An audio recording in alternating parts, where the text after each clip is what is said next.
And here in America, the longest lived Americans are actually among the Seventh-day Adventists. They're conservative Christians, the highest concentration of whom live around Loma Linda, California. One of the reasons is they take their diet directly from the Bible.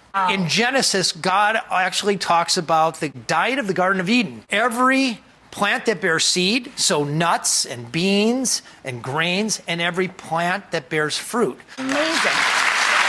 One of the things I admire most about Seventh-day Adventists is your commitment to preach, teach, and heal, and your network of schools and healthcare facilities put into action those beliefs. For that is the calling to all of us, not just to believe, but to act.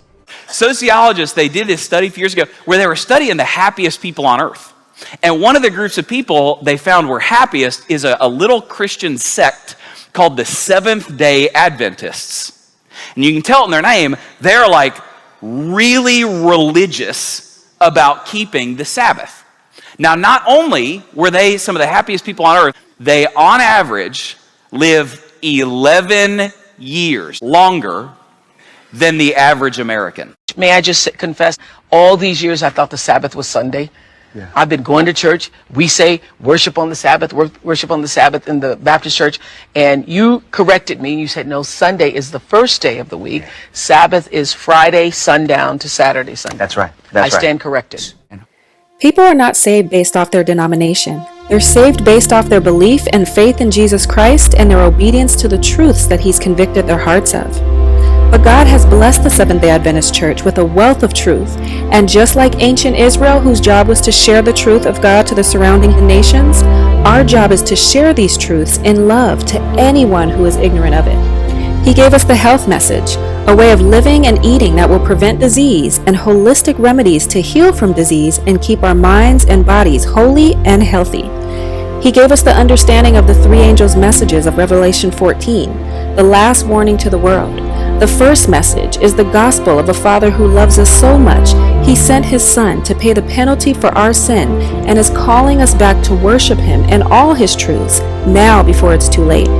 The second message is to bring awareness to Babylon. Like Babel, where the Tower of Babel stood, the churches that profess Jesus have become a melting pot of confusion and does not represent the holiness of God. They have fallen, and we must come out of these fallen churches.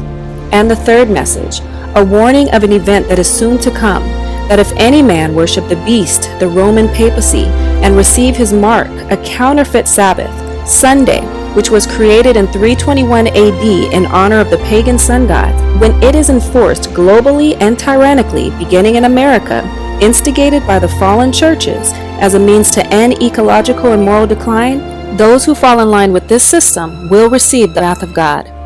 The name Seventh-day Adventist means to bring awareness to the seventh-day Sabbath, the fourth commandment, the only command that begins with the word remember, but the entire Christian world has forgotten. God gave us the Sabbath as a blessing, to remember the God that created the world in 6 days, and He commanded that it is the only day that we should keep holy. An Adventist, meaning Advent, to remind people of the second coming of Jesus, where He will put an end to sin that is causing sickness, suffering, and death, and recreate a new world where those that believe in Him and do His will live forever. Our job as Seventh-day Adventists is not to hide in the background and blend with everything society and culture throws our way. It is to make a distinct sound, share a distinct, uncompromising message, and with the help of Jesus, bring people to the truth of a loving God by way of all of His truths, the health message and prophecy, which are all a part of the gospel. Let's live out the meaning of our name. Let's make that distinct sound. Jesus is coming soon.